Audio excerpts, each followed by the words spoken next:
Hello, everyone. Today, I'm delighted to welcome to the show Abe Shukman. Abe is the CEO of Housing Unlimited, which is a Maryland uh, nonprofit that provides housing services to people with mental health challenges. They've been around for at least, I think, 1994 is the date, and he's been the CEO since the beginning. And I'm just so delighted that he was able to make some time to chat with me today. Welcome to the show, Abe. Thank you, Stephen. Pleasure to be with you. So, tell me a little bit about the housing services that Housing Unlimited provides. Absolutely. Uh, Housing Limited fundamentally is about promoting community integration and independence for individuals in mental health recovery. And we do it by purchasing scattered site homes throughout Montgomery County, Maryland. And we provide, excuse me, a traditional landlord tenant relationship with all the privileges and obligations that come with that. And we ensure that tenants have an opportunity, if they so desire, to access privately with from other nonprofits in the county any desired support services to support them in their efforts to maintain their housing and independence. And you've, I understand, provided housing for more than 200 individuals over the years. Is that right? Yeah, I would say I would phrase it a little bit similar. I would say that currently, with our this is a shared housing model. These we've purchased 86 homes, and those homes serve 236 individuals. And I would say over the history of Housing Unlimited, we have served over 750 folks. I see. I see. And tell me a little bit more about the shared housing model. What does that look like? Well, we typically purchase a three-bedroom townhome or a two-bedroom condo, all located near public transportation, shopping, employment, support services. Each person has their own lease with us. This lease provides them with a private bedroom and a sharing of the common areas. We provide a fully furnished home, and the rent is on a sliding rent scale. Person pays about a third of their income, and it's inclusive of all utilities. The sliding scale does go up and down in proportion to one's income, but it is capped. And once you hit that cap, uh, um, the rent does not go up, even if your income were to go up. And all of that is designed to promote for those who are in a place where they'd like to do it, promote income increase and employment without the notion of being, if you will, penalized with their rent just going up and up without any kind of limitation. So, you explained to me earlier that you're located just north of the Washington, D.C. metro in a fairly urban community. Is that right?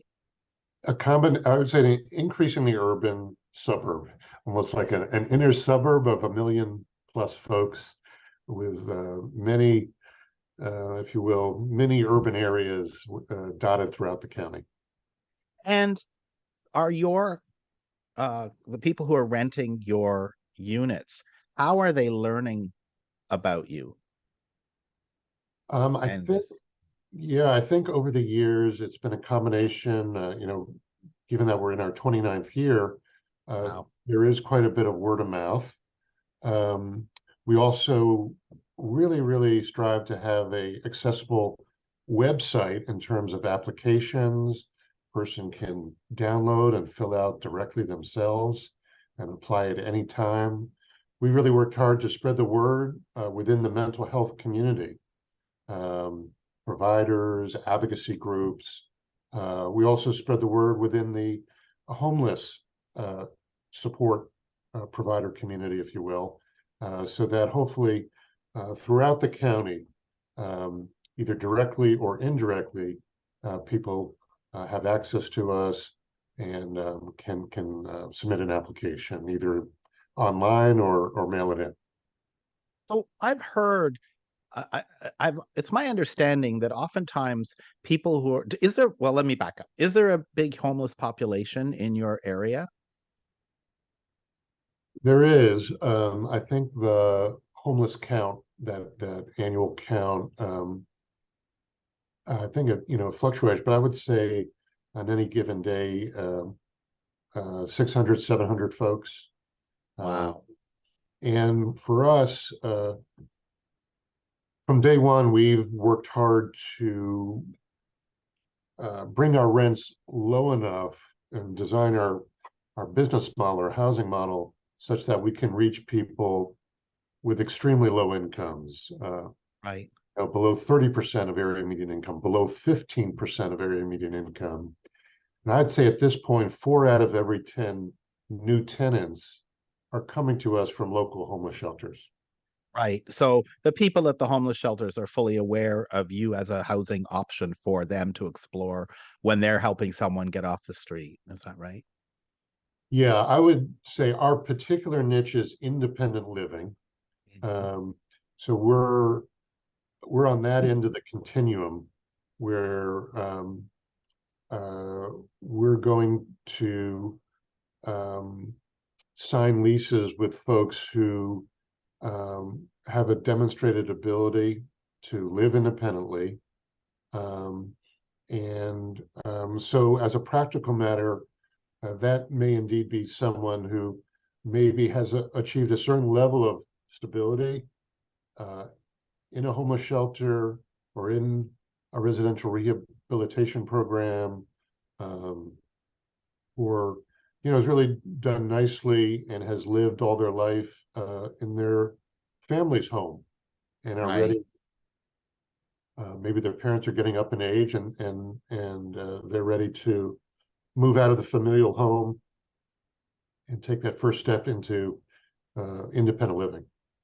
And does the model presume that they are no longer dealing with addictive behaviors or they've overcome them to some extent? Or is that, how does that fit into the criteria? Because obviously a lot of people struggle with drugs and alcohol Sure. that exacerbates mental health or issues or is caused by mental health challenges. And Yeah. how does that fit in? Yeah. We do have many tenants who voluntarily share with us that they have a dual diagnosis.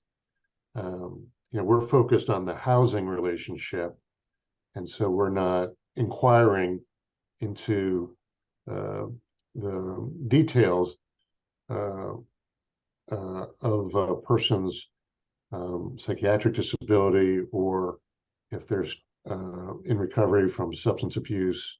Um, but some tenants do share with us voluntarily that they are in recovery and have a dual diagnosis.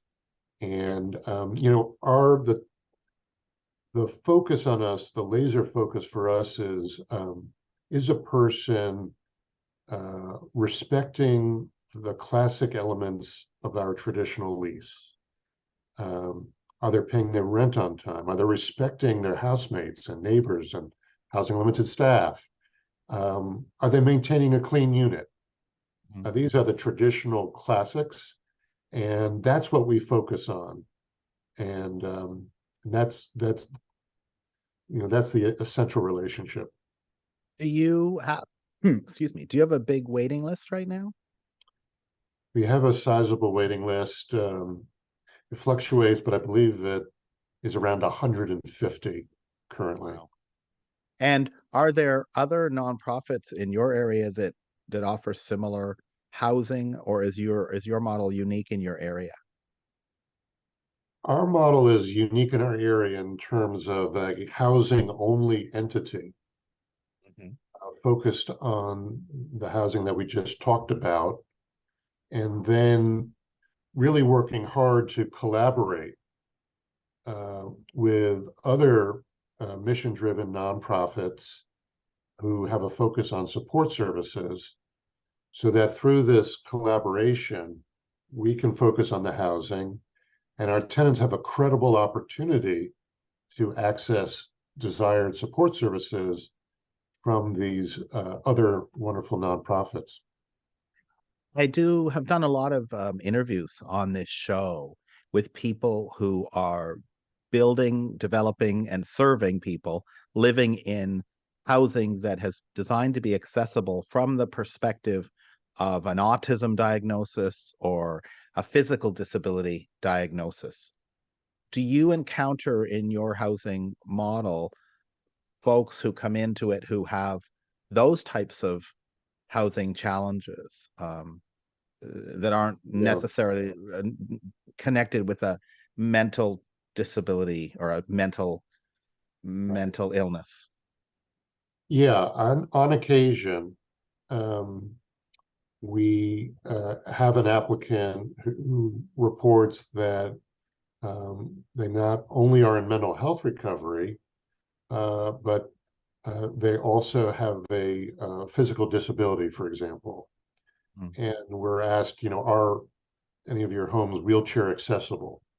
mhm, Um, and we always say yes, that a meaningful subset of our homes, not all, but a meaningful subset in various parts of the county are wheelchair accessible and folks who need wheelchair accessibility are, are given a preference for those units. And so if we, you know, so we are able to accommodate folks in that way. Do you find that the um that you need to do renovations for individuals who have physical challenges when you have a unit that you think is accessible, but they need something extra, maybe a roll under sink in the bathroom, for example, or modifications in the kitchen?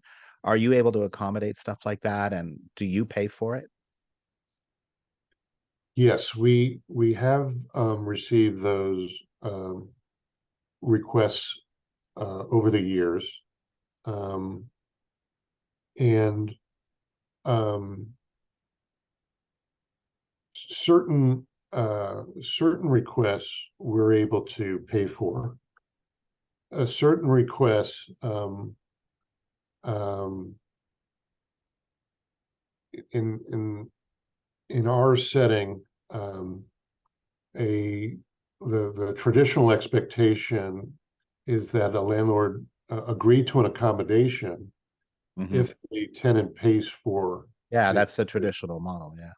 and that is uh, our expectation. Having said that, um, if a tenant does not have the financial means to do that, we will step in or strive to identify another nonprofit who specializes uh, in those types of renovations to partner with us. We did a recent partnership with a wonderful nonprofit called Rebuilding Together, Montgomery County, and just a great group, and they really helped us with that type of accommodation at one of our units, where a tenant moved in and then subsequently circumstances changed, and they had a need for that kind of accommodation. What is the average time that your tenants stay in units that you lease? Well, early on, we made the decision, in that choice between are you going to design a housing program that is transitional, time limited, or are you going to design it such that it's permanent? In other words, for us, it means if a tenant is honoring their lease, is a tenant in good standing, we will renew the tenancy indefinitely. And in terms of the average tenure, length of tenancy, it's approximately 4 years on average. That's interesting. I'd have thought it would have been much longer. Where are people going when they leave?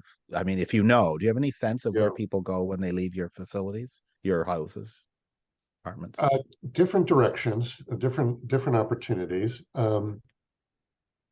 I would say it's been very gratifying to see that for many folks, having that stability of housing and the ability to lower your shoulders and not worry about your housing and therefore creating the breathing room to focus on your other life goals, whether it's employment or repairing relationships or reconnecting with family. Um, it's been very gratifying to see people do that. And so sometimes we see people who have reconnected with family, and I maybe see. a loved one needs care, and they're going to be with that loved one to provide that care. Maybe they've been able to focus and are at a point in their recovery, a place in their recovery where they can try part-time work. And maybe that part-time work moved into full-time work. And now they're at a place where their income has risen to afford a market rate rent. We've seen Yeah. that. Sometimes one of our tenants sort of, if you will, um, wins the so-called lottery of sorts and gets one of those precious federal, excuse me, housing choice vouchers. Section And 8, a Section 8, what Section we 8, call Section 8 voucher. Section 8 Yes. portable voucher, Yeah. and can afford, if you will, a market rate unit that way. So a lot of different avenues for people to move on. Sometimes, sadly, on rare occasions, someone um, decompensates. Someone Yeah. struggles and their health deteriorates, and they can no longer sustain their independent living relationship with us. I was going to ask you about Section 8 and housing choice vouchers. So, because of your model, Yeah. someone who already has a Section 8 voucher, are you saying they would not be eligible to be a renter at your in any of your units? I would frame it a little bit differently. I would say they have a choice. I see. Um, a person could use that portable voucher with us. Uh-huh. And over the years, we have seen many folks choose to do that for a variety of reasons. Sometimes it's, I really appreciate the shared living environment. I don't want, I'm concerned about being socially isolated in an Right. efficiency or one bedroom unit. And I really value that, if you will, sense of family, uh, that camaraderie, um, natural support of a shared living environment. Um, and then others really want an efficiency or one bedroom or geographic location, a different geographic location, and that portable voucher gives them that opportunity. And we're very supportive of that as well. You know, So somebody who has been living in your units and gets one of these coveted vouchers or comes into money some other way, whatever, might prefer to go live independently elsewhere at a market rent, one bedroom or studio because of privacy, wanting to be on their own, not wanting to share a room and shared kitchen and all the other things that come with shared housing, right? Is that sort of one reason why people don't absolutely, stay? Yeah. Um, I absolutely.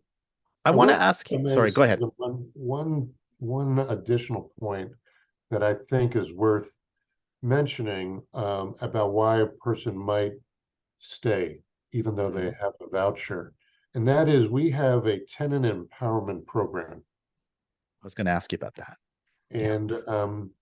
And many of our tenants are, this program really resonates. It has multiple components. One component is what we call extra measure property management services, where we actually visit a home every week, and we talk with tenants, check in to say hi, and we also maintain a pretty high bar in terms of cleanliness standards. And for some people, this is a real positive because there's a lot of learning that can occur around being a successful tenant. And that extra measure property management can provide a certain amount of structure and guidance and also friendliness because a lot of it is about relationship building and respecting and dignifying um, the folks that are our tenants. A big component of our tenant empowerment program is paid tenant internships, where we look to, and completely optional, but interested tenants who can help us carry out our day-to-day operations. And these are paid tenant internships. They range from picking up with our staff, helping to pick up gently used furniture that's been donated to us to help us provide those fully furnished homes. It can include public speaking. Say there's a homeless outreach information fair or a mental health, information fair. Um, we feature paid tenant interns as key staff for those information booths. So paid tenant internships. We have a very vibrant tenants association, and we value our tenants' participation and particularly provide stipends for tenants council leaders who are devoting quite a bit of time to building a tenant community and putting on events, whether it be outings. I was going to ask you about that too. Yeah, you're anticipating my questions. These yeah, events, even if your tenants live all around the county, these yeah. events are in some central location that they can attend them, right? That's correct. It is Wonderful. tricky to how do you build a tenants association in a scattered site model? Yeah. It's tricky, but it is exactly as you're describing, trying to find different, rotating and finding very easily accessible from public transportation locations um, for that pizza party or that film outing, or that we have quarterly tenants association meetings with housing limited staff, because the tenants association is that organized vehicle to provide constructive criticism. So we have an important dialogue about how we need to improve our policies and procedures. It's also, again, about relationship building, so that many members of my staff will attend that luncheon, that joint tenants council housing limited staff luncheon, to build those relationships and have those discussions. I love it. I talk on this show about accessibility and housing, but what I love about your model is you're presenting accessibility for housing in a kind of a different way. Like it's a kind of like someone who is involved in as a tenant in your housing model has an ease of entry, like with just the one price includes everything kind of thing. You Mhm. know, for people who are challenged in their lives in other ways around mental illness or around estranged relationships or whatever it is, the idea that they could have a housing solution that is simple to access and get into, Right. and simple to use, where there's even support to help me to learn to be a good tenant or to help me to take care of my home. Right. Um, it's delightful, and I'm really happy to learn about it.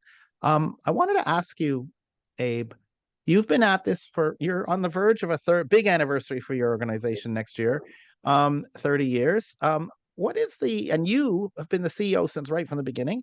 Right. What is the biggest lesson, the biggest thing you've learned that you didn't understand when you started in this role all those years ago? That's a great question.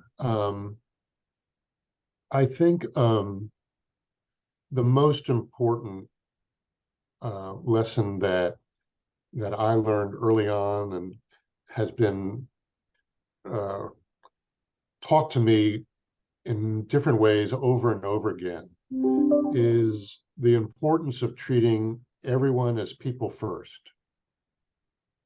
And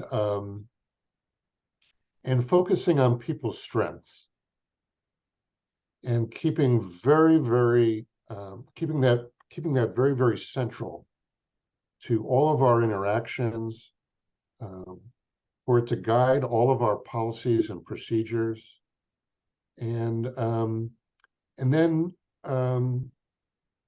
to engage in a non-token, very meaningful way members of the community you're seeking to serve in every aspect of what we do. Just to add a little bit to what we were saying earlier, in addition to those paid tenant internships, in addition to the Tenants Council, we have very meaningful uh, representation on our staff of outstanding former tenants of ours and other leaders in the mental health recovery movement on our staff. About half of my staff are folks with lived experience who have great insight, uh, and it's a great dialogue amongst our staff members. It's great role models for our 200 plus tenants, and it's something we're very, very proud of. It's something that we feel enhances our ability to do what we do, to do it wisely, to do it in a way that is respectful and that truly fosters independence rather than dependence. And then finally, at the governance level, we have very meaningful representation on our board of directors, of folks with lived experience. So those are some of the, the big insights that have helped me, that have been taught to me, that hopefully we're doing a decent job of implementing. What is your current thing that keeps you up at night? Um, I would have to say, and it's not an original one, fundraising, Ah, fundraising, fundraising. You know, once you make the decision, and we made the decision early on to serve the poorest of the poor, and once we made the decision not to wait for those deep rent subsidies, project-based Section 8 vouchers, if you will, or housing choice vouchers, then we realized to grow, we had to take on supplementing the rental revenue with private fundraising. yeah. So even with program revenue, tenant rent contributions, shallow government rent subsidies, covering about 75% of my organizational expenses, that still leaves 25%. It's a big chunk. And for us now, that's over $700,000 of fundraising a year. Wow. And where does the money come from? Foundations and or individuals? Yeah, no shortcuts, all of the above. You're Yes. absolutely right. Yeah. Individuals, corporations, foundations, some local government, and then working hard to grow a special event, um, just cobbling it together. Do Uh, you ever feel that you're spending so much time doing fundraising and writing grant proposals that you can't focus on? You talked about your clients coming first, the tenants coming first. Do you ever have a yin yang kind of a dynamic between those two goals? Kind of a a little bit. Thankfully, I'm lucky enough to have a very collaborative team. Uh, our staff, we have a 20-person staff, and I'm very, very fortunate to have mission-driven folks who are willing to roll up their sleeves and chip in. And when you have people chipping in and sharing the fundraising responsibility, thankfully, you still have time to stay focused on the programmatic work. well, this has been great, Abe. I really appreciate your time and sharing with me and my listeners about this.